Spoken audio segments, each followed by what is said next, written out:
વિધાનસભા ગૃહના અંતિમ દિવસે 30 જેટલા ભવાઈ કલાકારોએ આજે વિધાનસભા ગૃહની કાર્યવાહી નિહાળી હતી. અધ્યક્ષ પ્રત્યે આભારની લાગણી ભવાઈ કલાકારોએ વ્યક્ત કરી.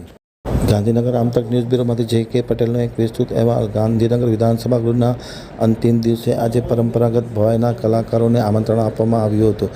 ભવાઈ કલાકારોના આમંત્રણ મળતાની સાથે 30 જેટલા ભવાઈ કલાકારો પોતાના પરંપરાગત વેશભૂષા ધારણ કરી ગૃહમાં પહોંચી આવ્યા હતા અને ગૃહની કાર્યવાહી નિહાળી ગદગદિત થયા હતા. તેમણે ખાસ કરીને આ ગૃહની કાર્યવાહી જીવંત નિવાળ બદલ વિધાનસભાના અધ્યક્ષ શંકરભાઈ ચૌધરી પ્રત્યે આભારની લાગણી વ્યક્ત કરી હતી. છેલ્લા કેટલાક સમયથી ગુજરાતના અલગ અલગ કલાકારના લોકોને વિધાનસભા ગૃહ રૂબરૂ નિહાળવા માટે આમંત્રણ પાઠવવામાં આવી રહ્યું છે.